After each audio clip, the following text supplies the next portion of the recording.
함께 기도드리고 수요 예배를 준비해 드리도록 하겠습니다.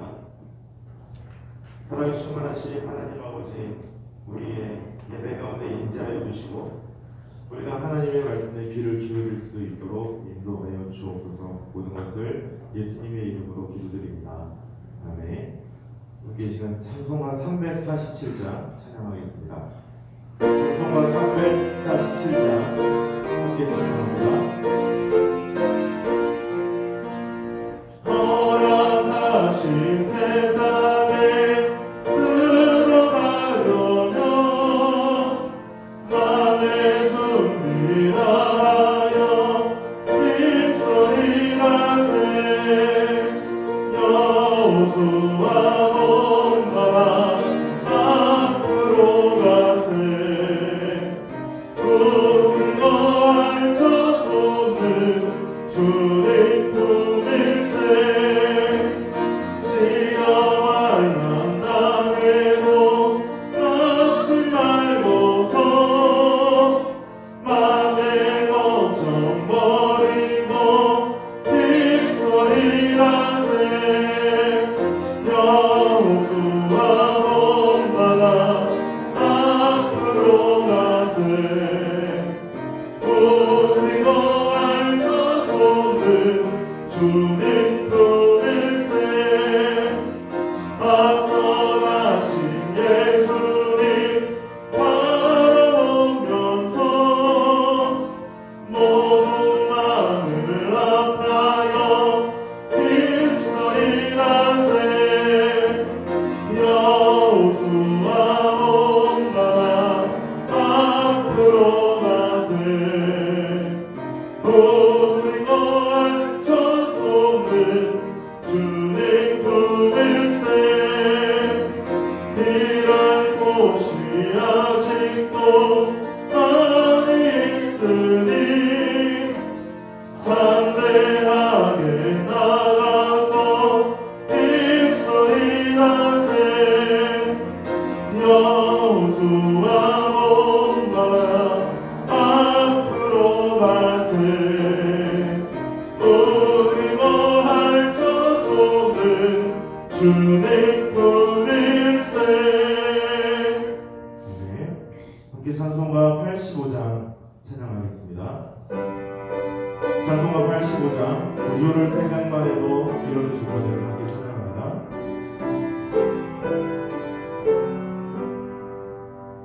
구주를 생각만 해도 이렇게 좋거든.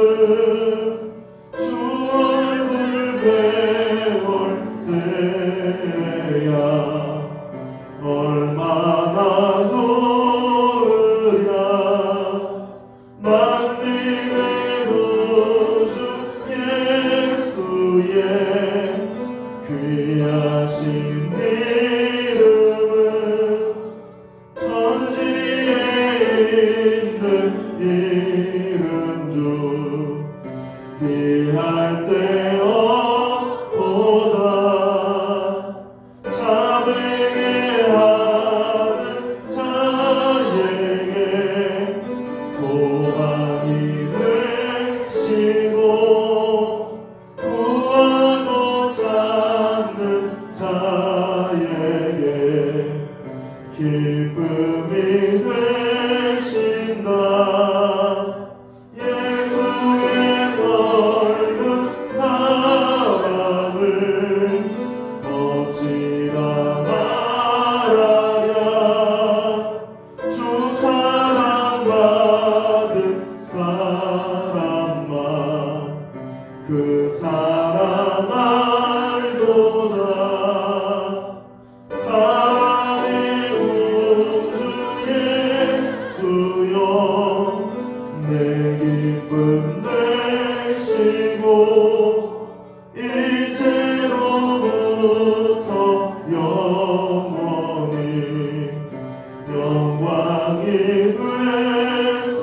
되소서. 아멘. 함께 제가 기도합니다. 오늘 이 시간 우리가 주님께 드리는 수요 예배가 하나님의 기뻐 받으시는 예배가 되게 하여 주옵소서. 하나님의 말씀을 전하는 어머니 성도들을 들어주시고 그 말씀을 듣는 우리 가운데에 성령 충만하게 하여 주옵소서. 함께 시간 이 예배를 위해서 기도하도록 하겠습니다. 기도하실 때 주님의 이름을 한번 부르시고 통성으로 기도합니다. 주여! 사랑이 충만하신 하나님 아버지 감사드립니다. 아버지 하나님 시간 우리가 주님을 바라보며 온전히 주님을 의지하며 나아가게 원하오니 아버지 하나님의 그 충만하신 은혜와 사랑으로 우리를 가득 채워 주옵소서. 우리의 눈이 주님을 바라보는 자녀들이 되게 하시고 우리가 거룩하신 주님의 영광을 찬양하며 나아갈 때에 하나님의 은혜를 입은 자들이 되게 하여 주시옵소서. 오늘 이 시간 아버지 앞에 나와 예배를 드릴 때에 우리의 심령이 새롭게 회복되며 건날 수 있도록 인도하여 주시옵소서. 아버지 하나님 주님께 붙잡아 주시고 오직 하나님만 영광을 주시옵소서. 사랑이 많으신 하나님 아버지 감사합니다. 우리를 예배의 자리로 인도하여 주심에 감사합니다.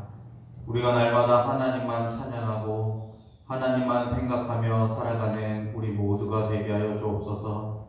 우리가 말씀을 의지하게 하시고 말씀을 전하고 들을 때마다 우리에게 깨달음이 있어 날마다 말씀을 순종하며 변화된 삶으로 나아갈 수 있도록 인도하여 주옵소서.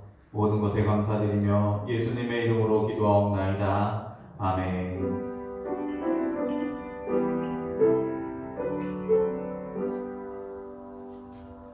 오늘 주신 하나님의 말씀은 요한복음 2장 1절부터 11절까지의 말씀입니다.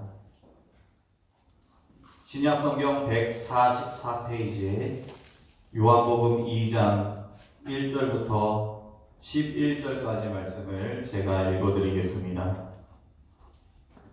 요한복음 2장 1절부터 11절입니다. 사흘째 되던 날 갈릴리 가나에 혼례가 있어 예수의 어머니도 거기 계시고 예수와 그 제자들도 혼례의 청함을 받았더니 포도주가 떨어진지라 예수의 어머니가 예수에게 이르되 저들에게 포도주가 없다 하니 예수께서 이르시되 여자여 나와 무슨 상관이 있나이까 내 때가 아직 이르지 아니하였나이다. 그의 어머니가 하인들에게 이르되 너희에게 무슨 말씀을 하시든지 그대로 하라 하니라. 거기에 유대인의 정결 예식을 따라 두세 통 드는 돌 항아리 6이 놓였는지라. 예수께서 그들에게 이르시되 항아리에 물을 채우라 하신즉 아귀까지 채우니 이제는 떠서 연회장에게 갖다 주라 하심에 갖다 주었더니 연회장은 물로 된 포도주를 맛보고도 어디서 났는지 알지 못하되 물 떠온 하인들은 알더라. 연회장이 신랑을 불러 말하되 사람마다 먼저 좋은 포도주를 내고 취한 후에 낮은 것을 내거든 그대는 지금까지 좋은 포도주를 두었도다 하니라. 예수께서 이 첫 표적을 갈릴리 가나에서 행하여 그의 영광을 나타내시매 제자들이 그를 믿으니라. 아멘. 예수님에 대한 소개를 1장에서 마치고 오늘 본문부터 예수님께서 본격적인 공생의 사역을 감당하시는 내용이 전개되고 있습니다. 오늘 본문은 사흘째 되던 날이라는 말로 시작합니다. 예수님께서 빌립과 나다나엘을 제자로 부르신 일로부터 사흘째가 되던 날입니다. 그날에 갈릴리 지역의 가나라는 동네에 혼인 예식이 벌어지고 있었습니다. 그 혼인잔치에 예수님의 어머니와 또 예수님과 제자들도 초대를 받았습니다. 이것은 갈릴리 가나에서 열린 혼인 예식이 가족의 친척 또는 가까운 친구의 결혼식이었음을 암시하고 있습니다. 그것에 대해서 뒷받침하는 증거가 오늘 본문에 등장하는 예수님의 어머니 되는 여인의 행동에서 나타납니다. 오늘 본문 3절에 보시면 포도주가 떨어진지라 예수의 어머니가 예수에게 이르되 저들에게 포도주가 없다 하니 라고 예수님의 어머니가 이렇게 말하고 있는 것입니다.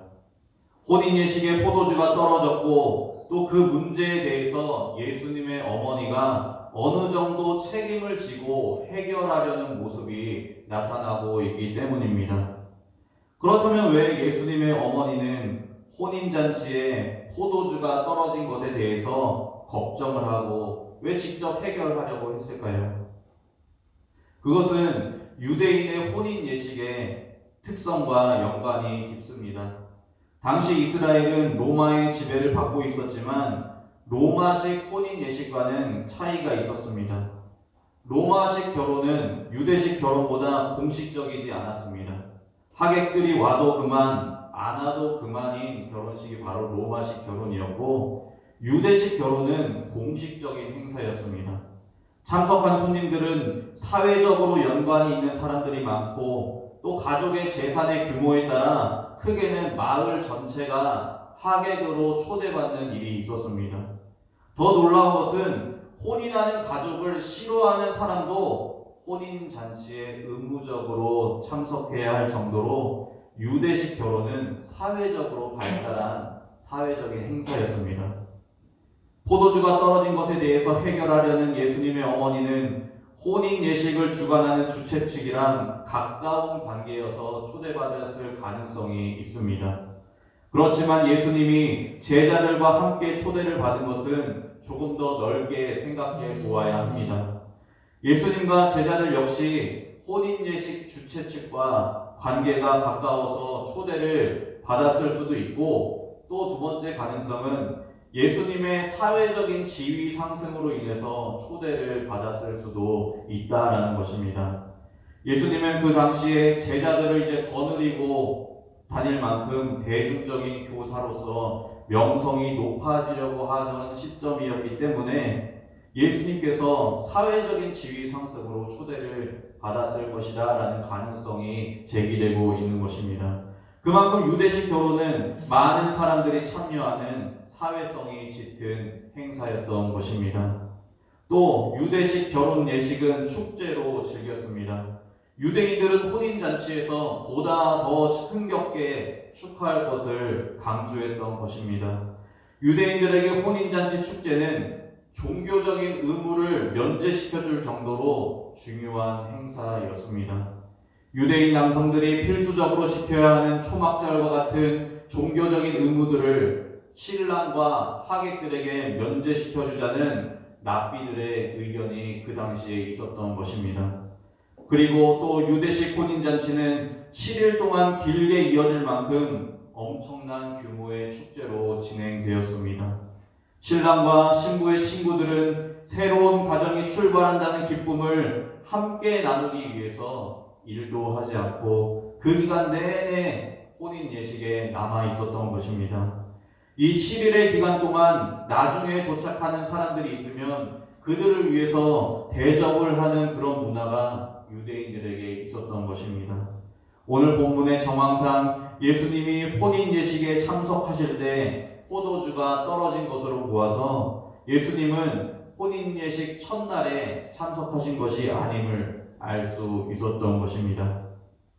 이런 유대식의 결혼 문화로 보아서 오늘 본문에서 드러난 문제인 포도주가 떨어진 것은 아주 심각한 문제였던 것입니다. 유대인들에게 있어서 포도주는 축제 때, 특히 결혼식 때 중요한 요소였습니다. 그 당시의 혼인은 신랑과 신부 두 사람에게만 필요한 것이 아니라 가장 최소한으로 신랑과 신부의 가정에게 필요한 것이었고 또 유대식 결혼 문화에서 부자들은 동네 전체 사람들을 초대하는 사회적인 특성이 있는 것으로 보아서 포도주는 참석하는 모든 사람에게 필요했던 것입니다. 그러나 신랑과 신부는 그렇기 때문에 신랑과 신부는 포도주를 넉넉하게 준비를 해야 했던 것입니다. 혼인잔치 때 포도주가 떨어져서 없다는 것은 가문의 명예와 지위를 실추시킬 만한 문제였던 것입니다. 유대인들의 결혼 문화 특성상 즐겨야 하고 또 흥을 돋구어야 하는데 즐길 거리가 사라진 것이기 때문입니다. 우리나라의 결혼 문화와 같이 결혼식에 갔는데 뷔페의 맛이 좋네 안 좋네 따지면서 먹고 그 음식에 따라 결혼식을 평가하는 것보다 더 심한 정도로 유대 사회에서는 이러한 더 심각한 비난을 받아야 했던 것입니다. 그런데 신랑이 사회적인 오명을 받을 문제가 오늘 본문에서 생겨나게 된 것입니다.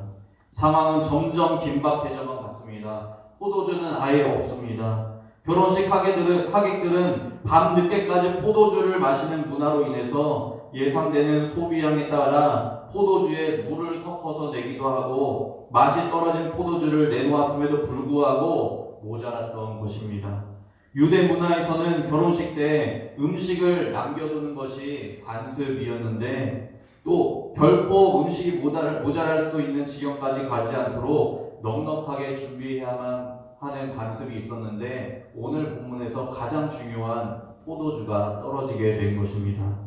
포도주가 모자란다는 것은 그들의 관습과 고정관념 속에 이해가 안 되고 용서가 안 되는 부분이었던 것입니다. 사람을 어느 정도 초청을 했으면 그만큼 예상해서 준비를 했어야 하는데 이것은 신랑의 준비성 부족으로 결론이 나게 되는 문제였습니다. 예수님의 어머니는 이 상황을 알고 있을 정도로 신랑과 가까운 사이에 있었으며 이 상황을 예수님께 말합니다. 3절에 보시면 포도주가 떨어진지라 예수의 어머니가 예수에게 이르되 저들에게 포도주가 없다 하니 라고 말합니다. 왜 예수님의 어머니는 예수님께 이런 부탁을 했을까요? 예수님의 어머니는 예수님이 이 일을 해결해 줄 수 있을 것이라고 믿었던 것입니다. 예수님의 어머니는 예수님을 특별한 존재로 생각했음에 틀림없습니다. 예수님의 어머니가 예수님을 이런 특별한 존재로 생각했을 시점이 어느 때일까요? 그것은 12살 시절을 겪으신 예수님에 대한 이야기로부터 생각해 볼 수 있습니다. 예수님께서 공생애를 시작하시기 전에 예수님의 어머니가 예수님을 특별하게 생각했던 계기인 것입니다. 예수님의 육신의 부모는 유월절을 지키려고 나사렛에서 예루살렘으로 올라갔습니다. 그 유월절 행사를 마치고 돌아갈 때 예수님은 예루살렘 성전에 계셨습니다. 그것을 모르고 인파 속에서 하룻길을 받고 그 후에야 예수님이 없다는 것을 깨달은 것입니다. 바로 예수님이 12살 때 말이죠. 그래서 다시 예루살렘으로 돌아갔고 성전을 찾아보았는데 거기에 예수님이 계신 것입니다. 누가복음 2장 48절부터 51절에 이렇게 말씀하고 있습니다. 그의 부모가 보고 놀라며 그의 어머니는 이르되 아이야 어찌하여 우리에게 이렇게 하였느냐 보라 내 아버지와 내가 근심하여 너를 찾아노라. 예수께서 이르시되 어찌하여 나를 찾으셨나이까 내가 내 아버지 집에 있어야 될 줄을 알지 못하셨나이까 하시니 그 부모가 그가 하신 말씀을 깨닫지 못하더라. 예수께서 함께 내려가사 나사렛에 이르러 순종하여 받드시더라. 그 어머니는 이 모든 말을 마음에 두니라. 예수는 지혜와 키가 자라가며 하나님과 사람에게 더욱 사랑스러워 가시더라 라고 말씀하고 있습니다. 예수님의 어머니 마리아는 예수님이 하신 그 말을 마음에 간직했던 것입니다. 예수님의 육신의 부모는 예수님이 성령으로 잉태된 것을 알았던 사람들입니다. 그리고 예수님이 소년 시절 때 성전을 가리켜 내 아버지의 집이라고 말한 것을 의미심장하게 여기셨습니다. 예수님은 자신의 아들이기 전에 하나님께서 보내신 아들임을 깨달은 것입니다. 그렇기 때문에 오늘 본문에서 예수님의 어머니는 예수님께 포도주가 없는 상황을 해결해 달라라고 요청하고 있는 것입니다. 그러자 예수님의 대답이 어떻습니까? 오늘 본문 4절입니다. 예수께서 이르시되 여자여 나와 무슨 상관이 있나이까 내 때가 아직 이르지 아니하였나이다 라고 거절하는 말투로 말하고 있습니다. 예수님의 어머니는 이 어려운 상황을 해결하기만 하면 된다는 마음을 가지고 있을지 모르지만 예수님의 대답은 보다 더 큰 것을 바라보게 하는 것입니다. 예수님의 어머니는 예수님에 대한 특별한 믿음을 가지고 단순한 이 문제를 해결하기 위해서 자신과 육신적으로 가까이 있는 예수님께 부탁하는 것입니다. 그러나 예수님의 대답은 달랐습니다. 예수님은 오늘 본문에서 어머니에게 여자여라고 거리감 있는 말로 부르고 있습니다. 이것은 예수님께서 의도적으로 자신과 거리를 두기 위해서 어머니를 여자여라고 부르는 것입니다. 이것은 극도로 거리를 두는 것이 아니라 혈연 관계로 예수님을 생각하고 예수님께 부탁한 예수님의 어머니의 시선을 다른 곳으로 돌리는 것입니다. 혈연 관계에 집중하는 예수님의 어머니의 시선을 다른 관계로 돌린다라는 뜻입니다. 예수님의 이 말의 의도는 이제 사생애는 끝났습니다라는 말입니다. 혈연 관계가 끝났습니다라는 것입니다. 바로 예수님의 이 여자여라고 부르는 거리감 있는 말은 예수님의 공생애의 시작, 하나님의 아들로서의 사역의 시작을 알리는 선포인 것입니다. 또 예수님은 나와 무슨 상관이 있나이까? 라고 예수님의 어머니에게 대답하고 있습니다. 이것도 역시 거리감을 나타내는 말입니다.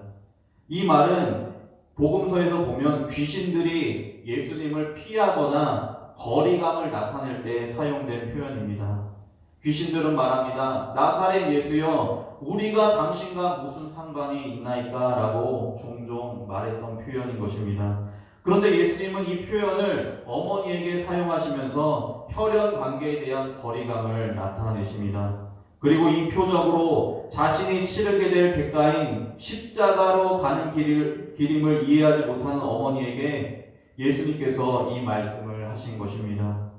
그리고 계속해서 예수님께서 말씀하십니다. 내 때가 아직 이르지 아니하였다라고 말씀하십니다. 그렇다면 예수님께서 말씀하시는 이 때는 어떤 때를 의미할까요? 바로 예수님께서 의미하시는 이 때는 십자가를 지시는 때를 의미합니다. 그러므로 예수님이 이 말씀을 하신 것은 십자가 죽음이라는 순간이 아직 온전히 이르지 않았다라는 말입니다. 그렇기 때문에 혈연 관계를 넘어 더 위대한 사명을 감당할 때가 아직 이르지 않았다라고 말씀하시는 것입니다. 그러나 예수님께서 이 대답을 하신 이유는 예수님께서 이제 무언가를 시작할 수 있음을 암시하는 말입니다. 그래서 예수님께서는 오늘 본문을 통하여 십자가를 지실 그 때를 완성하기 위하여 십자가 고난의 길로 이제 한 발짝씩 걸어가시는 것입니다. 예수님의 생애 동안에는 이때인 십자가의 때가 절대 결말에 이르지 않습니다. 이때의 진정한 완성은, 예수님께서 말씀하신 때의 진정한 완성은 바로 예수님께서 십자가를 지시고 죽으시고 부활하심으로 완성이 되는 것입니다. 그러자 예수님의 이 대답을 듣고 예수님의 어머니는 예수님이 거리를 두고자 하는 대답에도 불구하고 예수님이 무엇을 하실 수 있는지는 명확하게 알지 못했을 수도 있지만 한 가지 분명한 것은 예수님이 무언가 하실 수 있을 것이라고 확신하고 있는 것입니다. 그래서 5절의 말씀에서 하인들에게 말하고 있습니다. 그의 어머니가 하인들에게 이르되 너희에게 무슨 말씀을 하시든지 그대로 하라 하니라 라고 명령하고 있습니다. 예수님의 어머니는 예수님의 비전과 사명을 완전히 이해하지 못했을지라도 다른 사람들에게 예수님을 향한 믿음의 모범을 보이는 기능은 한 것입니다. 그래서 계속해서 사도 요한은 이 사건을 좀 더 자세하게 묘사하기 시작합니다. 6절에 보시면 돌 항아리 6개가 있다는 것을 언급하면서 이 장면을 조금 더 자세하게 묘사합니다. 돌로 된 항아리는 부정으로부터 피할 수 있는 재료였습니다. 또 그 항아리는 유대인의 정결 예식에 따라 놓여져 있었습니다. 이 정결 예식에 따라 결혼식에 참여한 자들을 씻는 도구로 사용되었던 것이 바로 돌 항아리 6개입니다. 전통에 대한 의식으로 사용된 돌 항아리를 조명하기 시작하는 것입니다. 이 돌 항아리를 조명하는 이유는 유대인의 전통으로부터 사용되는 의식과 관련된 이 항아리가 새로운 목적으로 사용될 것임을 알려주고 있는 것입니다. 이것이 예수님께서 가나 혼인잔치 때 베푸실 표적의 주제인 것입니다. 그래서 예수님은 그 항아리에 물을 채우라고 명령하십니다. 7절에 보시면 예수께서 그들에게 이르시되 항아리에 물을 채우라 하신즉 아기까지 채우니라고 말씀합니다. 물을 아기까지 채우라라는 예수님의 말씀에 하인들은 그대로 그 명령에 이행하는 모습을 보여줍니다. 분명히 그 돌 항아리에는 예식을 시작하기 전에 장로들의 전통을 지키기 위한 정결 예식을 치르기 위한 물로 가득 차 있었을 것입니다. 그러나 예수님께서는 아기까지 채운 물을 다른 용도로 변화시키고 사용하실 것입니다. 예수님 안에서 정결 의식용 항아리와 항아리의 물은 이제 쓸모가 없게 되는 것입니다. 오직 그 상황을 회복하시는 축하용 포도주로 담기에 합당하도록 변화시키는 것입니다. 항아리 가득 물을 채우고 나서 이제 그 물을 떠서 연회장에게 갖다 주라라고 말합니다. 먹을 수 없는 정결 예식용 물이 이제는 먹을 수 있는 무언가가 되었다라고 말씀하시는 것입니다. 먹을 수 없는 생명이 없는 물이 먹고 생명을 줄 수 있는 무언가로 바뀌었다라는 것입니다. 또 침울하고 소망이 없었던 곳에 소망을 주는 분위기로 바뀌었음을 암시해 주는 것입니다. 그것이 바로 돌 항아리에 있던 물이 포도주로 바뀌게 된 것입니다. 여기서 예수님께서 말씀하시고자 하는 것을 나타내십니다. 예수님께서 말씀하시고자 하는 것은 무엇이냐면 참된 정결은 손을 씻고 정결을 지키는 외적인 전통에 있는 것이 아니라 내적인 정결과 변화가 필요하다라는 것입니다. 그리고 정결의 원천이 장로들의 전통에서 나오는 것이 아니라 오직 하나님께로부터 나온다라는 것입니다. 그리스도인들의 삶은 예수님이 제공하신 것들을 먹고 마심으로 깨끗하게 된다는 것입니다. 그리고 구원은 하나님께로부터 나오고 하나님으로부터 변화를 받아야 하는 것을 나타내 주는 것입니다. 포도주로 변화된 물을 연회장에게 갖다 주는 것은 포도주가 부족했는데 지금은 풍성해졌다라는 것을 알리는 것입니다. 그래서 혼인잔치가 다시 차질 없이 진행될 수 있다는 것을 알리는 것입니다. 새로운 포도주가 들어왔음을 승인받는 것이 바로 포도주를 떠서 연회장에게 갖다 주는 것입니다. 연회장은 이 포도주를 맛보고 포도주를 승인을 하고 또 새로운 혼인 예식을 다시금 진행시키는 그런 역할을 하는 것입니다. 연회장은 그 포도주를 맛보고 잔치에 쓰이도록 승인하는데 그 포도주를 맛보고 놀라워합니다. 그것이 분명 어디서 났는지 알지 못했고 그렇기 때문에 신랑을 불러서 칭찬하고 있는 것입니다. 신랑도 이 포도주가 어디서 생겨났는지 영문을 모릅니다. 그 사건을 알고 있는 사람은 예수님과 예수님의 어머니 그리고 하인들 뿐입니다. 그런데 연회장은 신랑을 불러서 칭찬합니다. 사람마다 좋은 포도주를 내고 취한 후에 낮은 것을 내는데 당신은 지금까지 좋은 포도주를 두었습니다 라고 아주 기뻐하며 칭찬하는 것입니다. 이 칭찬 속에서 사도 요한의 역설을 발견할 수 있습니다. 이 칭찬의 진정한 의미는 예수님이 신랑의 역할을 성취하신다라는 것입니다. 예수님께서 물로 최상급 포도주를 만든 표적을 통하여 참된 신랑으로 오실 분임을 사도 요한은 오늘 본문에서 알려주고 있는 것입니다. 마지막으로 11절 말씀은 이 사건을 요약해주는 말입니다. 예수께서 이 첫 표적을 갈릴리 가나에서 행하여 그의 영광을 나타내심에 제자들이 그를 믿으니라 라고 말씀합니다. 첫 표적이라는 말은 표적의 시작이라는 뜻입니다. 표적은 예수님께서 자신의 영광을 나타내는 역할을 합니다. 자신이 그리스도고 하나님께서 보내신 메시아다라는 역할을 나타냅니다. 오늘 본문의 표적의 현장에 있었던 제자들은 예수님의 그 영광을 보고 믿기 시작했습니다. 1장 후반부에 와서 보라라고 명령하셨던 예수님의 명령을 따라와서 예수님의 하신 그 행적들을 보았더니 예수님께서 참된 하나님이심을 깨닫고 믿게 된 것입니다. 말씀을 맺겠습니다. 오늘 본문에서 예수님께서 물을 포도주로 되게 하심으로 결과적으로 성대하고 훌륭한 결혼 예식으로 마무리하셨습니다. 물이 포도주로 된 것은 변화를 의미하고 새로운 창조를 의미합니다. 장로들의 전통을 의미하는 돌 항아리에서 변화가 일어나서 죽어가고 식어가는 혼인 예식 잔치를 살리시는 예수님을 오늘 본문에서 보게 됩니다. 전통과 의식이 중요한 것이 아니라 난처해하고 있을 신랑과 그의 가족들을 위한 인애와 사랑으로 이 표적을 행하십니다. 어느 주석학자는 이 본문에 대해서 전통보다 긍휼, 사랑을 중요시하는 예수님이다라고 표현합니다. 예수님은 긍휼과 사랑으로 생명을 주시는 분이십니다. 또 예수님은 태초부터 계셨던 생명의 하나님이심을 보여주십니다.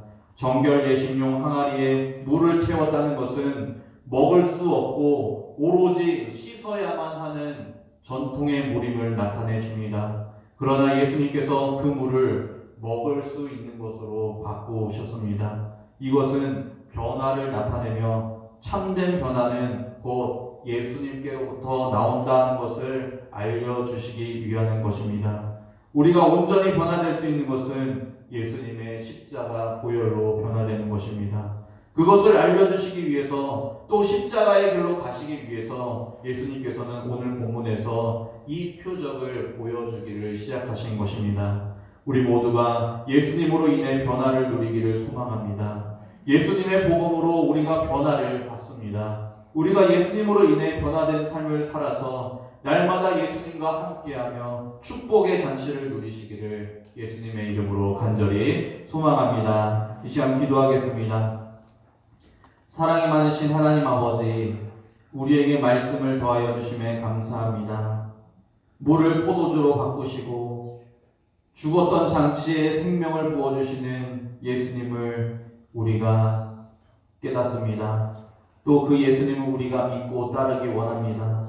참된 변화가 예수님께로부터 나온다는 것을 우리가 깨닫고 온전히 예수님의 십자가 보혈을 의지하며 예수님과 동행하는 축복의 인생을 살게 하여 주옵소서. 우리의 삶의 모든 순간이 예수님과 함께하는 기쁨의 삶이 되게 하여 주옵소서. 모든 것에 감사드리며 예수님의 이름으로 기도하옵나이다. 아멘.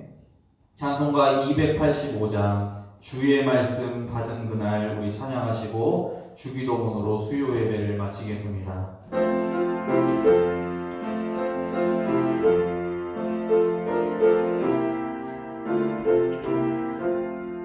주의 말씀 받은 그날 참 기쁘고 복되도다.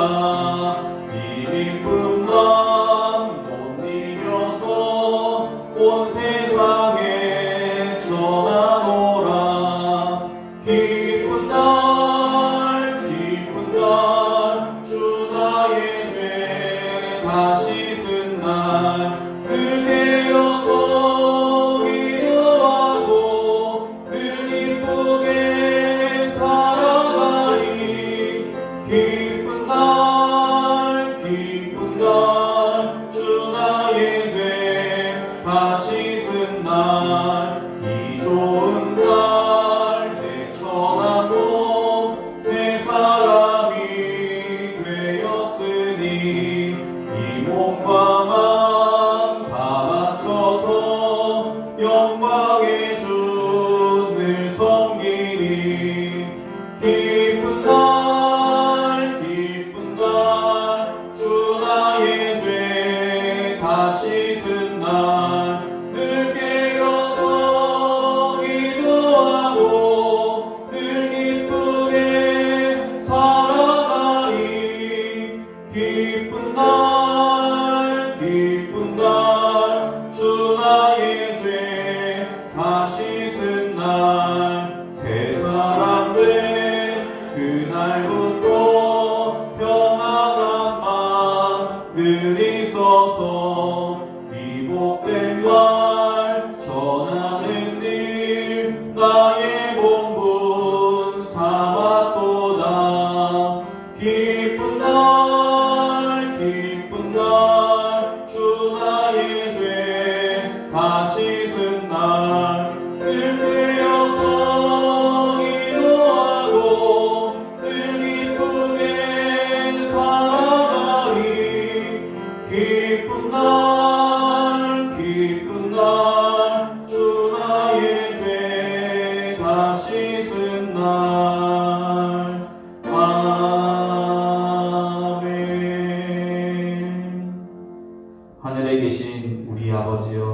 이름이 거룩히 여김을 받으시오며 나라의 임하옵시며 뜻이 하늘에서 이룬 것 같이 땅에서도 이루어지이다. 오늘날 우리에게 일용할 양식을 주옵시고 우리가 우리에게 죄 지은 자를 사하여 준 것 같이 우리의 죄를 사하여 주옵시고 우리를 시험에 들게 하지 마옵시고 다만 악에서 구하옵소서. 대개 나라와 권세와 영광이 아버지께 영원히 있사옵나이다.